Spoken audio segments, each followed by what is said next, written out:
In today's video, I'm going to show you how you can have your fog lights automatically come on anytime your headlights or parking lights are on.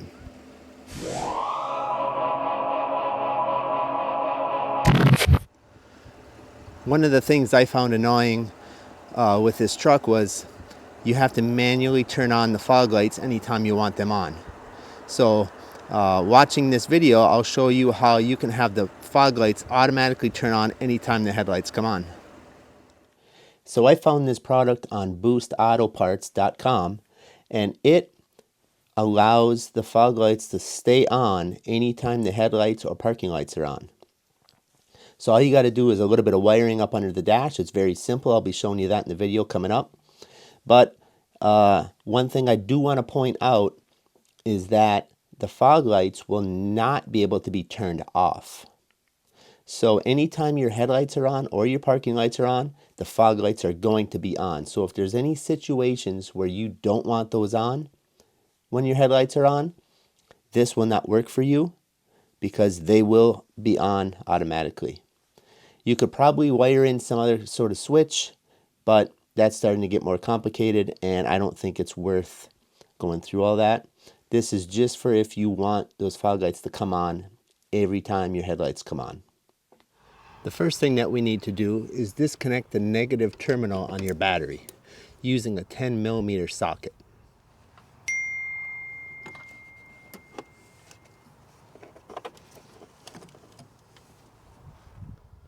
So the next thing we're going to want to do is locate the wiring harness that we need to modify.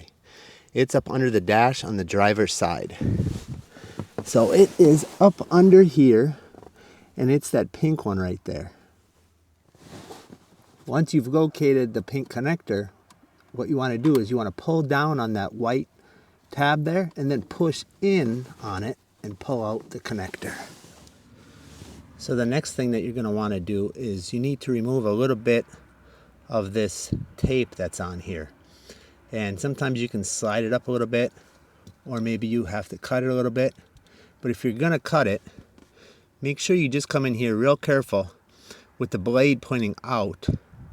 So you're cutting just the insulation, and you're not going to be cutting into any of the wires. And just make sure that there's no wires in the way that you're going to nick any of that insulation. Okay, now that I've removed some of the insulation here, we need to go to the connector and figure out which wires that we need to connect into.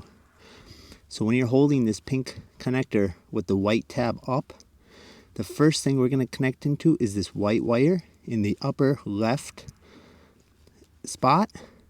And then the second one, whoops, let's try to get it in focus here, is the one just to the right of that blue and white wire. So it's the second spot from the left in the second row. In my case, it is a brown wire.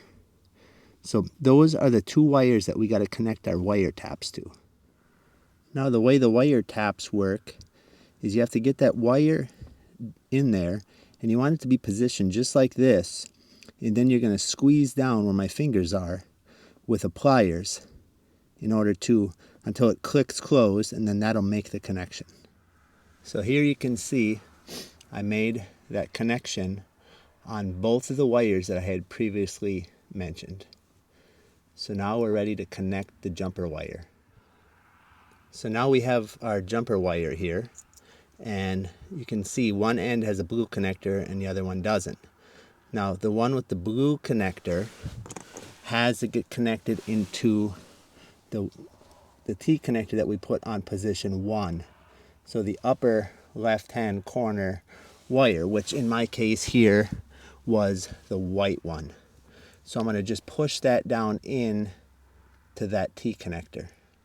So now that I have the blue end connected into position 1, I'm going to connect the other end into the T connector in the position on the brown wire in my case, which is in the second row in the second position, as previously mentioned. So I'm just going to bend this guy over and connect it into this.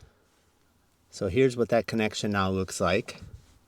And what I'm going to do from this point is I'm going to bring some of this insulation back down And I'm going to get some electrical tape, and I'm going to tape that up to make it a nice, more neat, secure connection.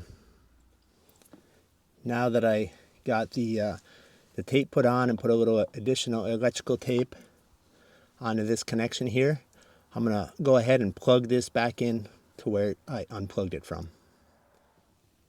So now it's plugged back in, and don't forget to push that white connector back in, because that's what helps keep this connector secure. So that's what it looks like, plugged back in. Now we just need to reconnect our battery.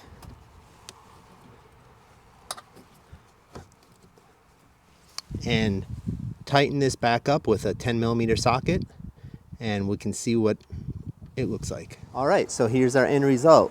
Our fog lights came on automatically when we turned our headlights on. No more having to manually turn them on each time you turn your headlights on or each time your headlights come on. So I hope this video helped you. Please leave a comment and please subscribe if you haven't already, and we'll see you next time. Thanks.